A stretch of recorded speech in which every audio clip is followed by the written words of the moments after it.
Hello everyone, कैसे हैं आप सब। एग्जाम ट्रिक्स में आपका स्वागत है। कार्यालय महानिर्देशक पुलिस राजस्थान जयपुर ने वैकेंसी निकाली है कांस्टेबल लेवल की। कांस्टेबल भर्ती हेतु विज्ञप्ति वर्ष 2025 के लिए, राइट। तो अभी फॉर्म भरना स्टार्ट नहीं हुआ है। देखो, फॉर्म भरने की जो मेन डेट है मैं आपको बता दूं, 28 अप्रैल से स्टार्ट होगा और ये 20 दिन तक भरा जाएगा, मतलब 17 मई तक भरा जाएगा, राइट।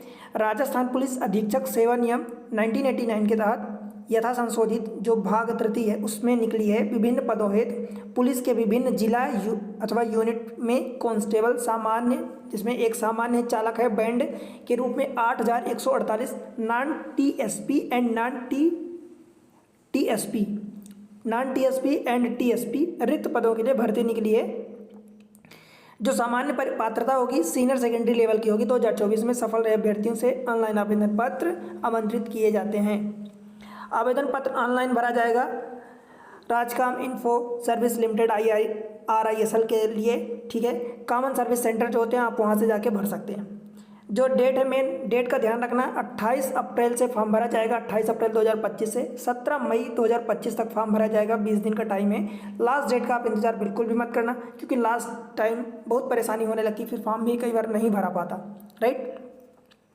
आवेदन पत्र भरने की अंतिम तिथि के पश्चात, देखो अंतिम तिथि 17 मई है, तो 18 मई 2025 से 20 मई 2025 यानी 3 दिन के लिए आपको संशोधन अथवा जो भी आप त्रुटि गलतियां कुछ कर दिए हो तो उसके लिए आपको एक लिंक प्रोवाइड किया जाएगा कि आप उसको करेक्ट कर सकते हो। परंतु करेक्ट त्रुटि को सुधार करने के लिए 300 रुपये आपको ऑनलाइन पेमेंट करना होगा, ठीक है। इसलिए पहली बार में ही आप इंश्योर करो कि गलती ना हो। आवेदक द्वारा केवल एक ही आवेदन किया जा सकेगा, एक से ज़्यादा नहीं कर पाओगे। आवेदन प्रक्रिया जो है, ऑनलाइन आवेदन भरने के लिए अभ्यर्थी को ऑनलाइन पोर्टल पर जाना पड़ेगा। वहाँ पर आपको, जैसे कि यहाँ पर अप्लाई नाउ पर क्लिक करेंगे, देन आपको OTR वन टाइम रजिस्ट्रेशन होता है, वो आप फिल करोगे। उसमें आपकी पूरी जो बेसिक डिटेल्स है वो लगेगी। उसको आप फिल करने के बाद OTR प्रक्रिया को पूरा करने के पश्चात अभ्यर्थी SSO के माध्यम से आवेदन कर सकेगा, राइट।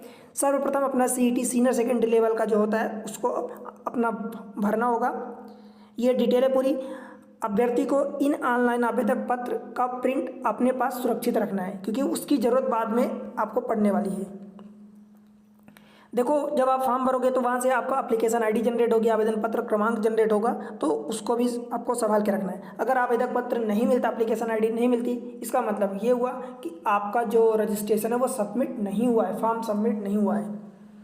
फिर ऑनलाइन भरे गए आवेदक पत्र का लिया हुआ प्रिंट शारीरिक दक्षता परीक्षा के समय आपको साथ लाना अनिवार्य होगा। जब आपकी फिजिकल एफिशिएंसी होगी, शारीरिक फिजिकल टेस्ट होगा, उसके टाइम पर आपको ले जाना जरूरी होगा। वेबसाइट दी है www.emitra.rajasthan.gov.in पर जाके आप भर सकते हैं।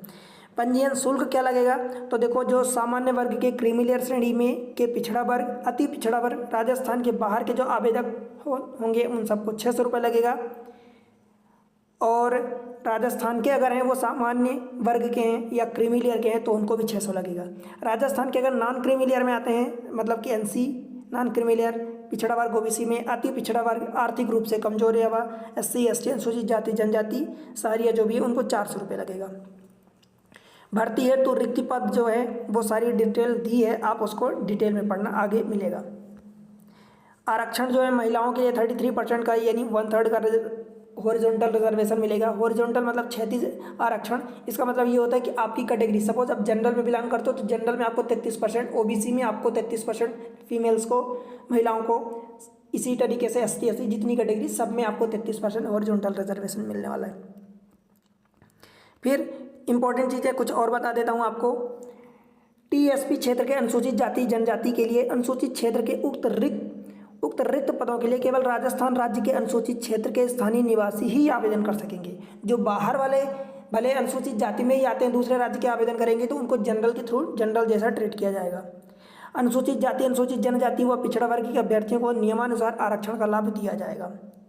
जो भी EWS में आते हैं, यानी सामान्य वर्ग में आते हैं परंतु कमज़ोर हैं, उनकी एक पर्टिकुलर इनकम होती है जो 8 लाख से कम है, तो उन्हें आर्थिक रूप से कमजोर वर्ग के अभ्यर्थियों को 10% का आरक्षण मिलता है, ठीक है। EWS को 10% का रिजर्वेशन मिलता है।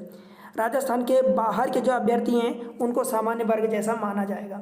वेतनमान और पेंशन की बात करें तो स्टार्टिंग में आपको 14,600 रुपये मिलेगा मासिक वेतन, फिक्स्ड रेम्युनरेशन रहेगा। उसके पश्चात वेतन आयोग की जो 7वां वेतन आयोग है उसकी सिफारिशों के बाद आपका जो पे लेवल है वो बढ़ाया जाएगा 5वें लेवल पर, राइट। भर्ती हेतु पात्रता योग्यता क्या होगी, देखो अभ्यर्थी जो है भारत का नागरिक हो, नेपाल का या भूटान का नागरिक हो वो चलेगा। अभ्यर्थी को देवनागरी लिपि में हिंदी लेखन का व्यवहारिक ज्ञान तथा राजस्थान की संस्कृति का ज्ञान होना आवश्यक है। हिंदी और राजस्थान की जो संस्कृति कल्चर उसका ज्ञान होना। फिर न्यूनतम शैक्षणिक योग्यता यानी न्यूनतम आपका मिनिमम एजुकेशनल क्वालिफिकेशन जो है भारत मान्यता प्राप्त स्कूल शिक्षा बोर्ड से सीनियर सेकेंडरी या 12वीं कक्षा तथा समकक्ष परीक्षा उत्तीर्ण हो।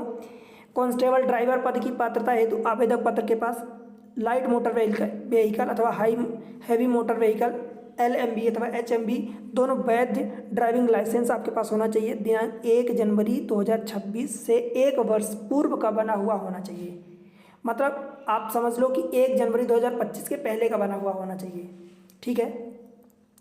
आयु सीमा की बात करी जाए तो जो भी ऊपरी सीमा होगी उसमें 1 साल का शिथिलपन प्रदान मतलब एज रिलैक्सेशन 1 साल का दिया जाएगा तथा आयु की गणना 1 जनवरी 2026 को आधार मान के की जाएगी।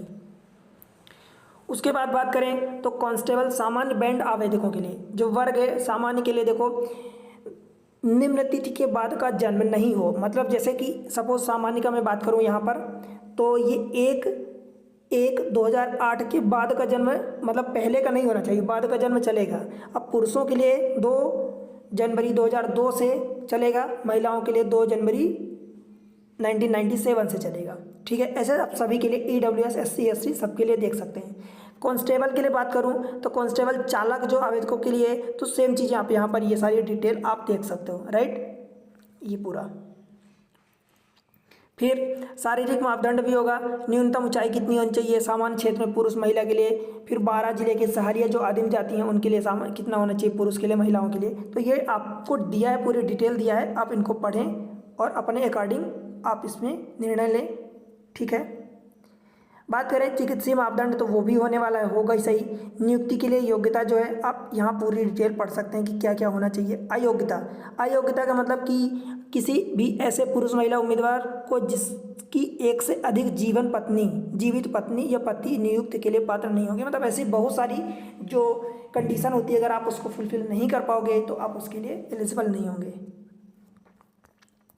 भर्ती है तो चयन प्रक्रिया क्या क्या होगी, देखो कांस्टेबल पद पर चयन राजस्थान पुलिस अधीक्षक सेवा निगम 1989 के नियम 25 एवं राजस्थान पुलिस अधिनियम 2007 के नियम 28(3) के प्रावधान किया जाएगा। परीक्षा के विभिन्न चरणों के अंकों की गणना निम्नानुसार होगी। जैसे कि OMR होगा तो OMR 150, OMR मतलब कि ऑप्टिकल मार्क रीडर जो एक OMR सीट होती है, ऑब्जेक्टिव पेपर जो होता है उसमें 150 नंबर का होगा। कांस्टेबल सामान्य में, कांस्टेबल चालक के लिए 150 होगा, कांस्टेबल बैंड में ये पेपर नहीं होगा। फिजिकल एफिशिएंसी टेस्ट अथवा फिजिकल स्टैंडर्ड टेस्ट जो होगा तो कांस्टेबल सामान्य वाले में क्वालिफाइंग होगा, चालक में क्वालिफाइंग होगा और कांस्टेबल तीनों में क्वालिफाइंग होगा। फिर प्रोफिशिएंसी टेस्ट यानी दक्षता जो होगी कांस्टेबल के सामान्य वाले में नहीं लागू होती, चालक वाले में 30 नंबर की होगी और कांस्टेबल बैंड के लिए 30 नंबर की होगी। बाकी चीज़ें और दी है कि विशेष योग्यता जैसे कि NCC है, होमगार्ड है तो 20 नंबर का सामान्य वाले में रहेगा, चालक वाले में और बैंड वाले में लागू नहीं है। अंकों का टोटल योग बात करूं तो सामान्य वाले में कांस्टेबल सामान्य का 170 है, कांस्टेबल चालक के लिए 180 है और कांस्टेबल बैंड के लिए 30 नंबर है। OMR बेस्ड जो पेपर होगा जिसमें 150 नंबर का पेपर होगा, आप देख सकते हो ये 150 नंबर का ये पेपर, जिसमें से विवेचना तार्किक योग्यता यानी मैथ, रीजनिंग, गणित, कंप्यूटर, सामान्य ज्ञान ये 60 नंबर के पेपर होंगे। 60 नंबर का पेपर 60 क्वेश्चन होंगे। देखो भाई मैं आपको बता दूं इसी चैनल पर एग्जाम ट्रिक्स पर मैथ के लिए रीजनिंग के लिए बहुत अच्छे से समझाया गया, सारी वीडियो पढ़िए, अब जाके देखो मज़ा आ जाएगा क्योंकि 60 नंबर 150 में से आप बहुत अच्छे से यहाँ पर अच्छा स्कोर कर पाओगे और बहुत इंपॉर्टेंट ये नंबर होते हैं। फिर 45 क्वेश्चन 45 नंबर के सामान्य ज्ञान, सामान्य विज्ञान, सामाजिक विज्ञान, ये इन चीज़ों के बारे में 45 और 45 क्वेश्चन आपके राजस्थान के इतिहास, संस्कृत, कला, भूगोल इन सब के लिए रहेगा। GS का पेपर आप कह सकते हो। बात करें आगे तो शारीरिक दक्षता भी होगी, मतलब फिजिकल एफिशिएंसी टेस्ट होगा। शारीरिक दक्षता परीक्षा के समय निर्धारित मापदंड 5 किलोमीटर की दौड़ होगी नियमानुसार। पुरुष को 25 मिनट, कांस्टेबल महिला को 35 मिनट में पूर्ण करना, ये सब रहेगा, ठीक है। फिजिकल स्टैंडर्ड टेस्ट भी होगा। फिर विशेष योग्यता आवंटित अंक जो हैं यहाँ पर आप देख सकते हो कि एनसीसी में कहाँ पर सी प्रमाण पत्र, बी प्रमाण पत्र और ए प्रमाण पत्र में कहाँ कितने अंक मिलने वाले हैं। होमगार्ड में भी आप ऐसा ही देख सकते हो। पुलिस से संबंधित विषयों में डिप्लोमा उपाधि प्राप्त अभ्यर्थी, ये सारी चीज़ें अंक दिया गया है। फिर वैकेंसी की बात कर लेते हैं। तो देखो वह वैकेंसी में कांस्टेबल भर्ती 2025 हेतु रिक्त पदों की स्थिति कांस्टेबल सामान्य नॉन टीएसपी। तो पूरे ये डिस्ट्रिक्ट दिए हैं, सभी डिस्ट्रिक्ट के अनुसार कितनी कहाँ पर वैकेंसी है कौन सी, उसमें ये आप देख लेना, ठीक है। इसको डाउनलोड करना और आराम से देखना। फिर सेम चीज़ें आगे ऐसा ही दिया है। तो कांस्टेबल भर्ती 2025 हेतु रिक्त पदों की स्थिति कहानी सामान्य टीएसपी और इसी तरीके से यहाँ पर चालक टीएसपी के लिए भी दिया गया है। तो आप लास्ट डेट का बिल्कुल इंतजार मत करना, 17 मई लास्ट डेट है और यहाँ पर फॉर्म अप्लीकेशन चालू होने वाला है, अप्रैल से ही चालू हो जाएगा। तो आप अप्लाई करो, ठीक है। वीडियो कहाँ से देख रहे हो ये जरूर बताना, वीडियो को लाइक करके चैनल को सब्सक्राइब कर लेना ऐसे इन्फॉर्मेटिव वीडियो के लिए। और मैथमेटिक्स रीजनिंग की वीडियो यहाँ पर पड़ी है, उसको जाके देखो, समझो, मज़ा आ जाएगा। बहुत अच्छा तरीके से समझा गया है, आप पढ़ो और अच्छा स्कोर करो, ठीक है। चलो मिलते हैं अगले इन्फॉर्मेटिव वीडियो में, तब तक के लिए पढ़ते रहो, बाय बाय।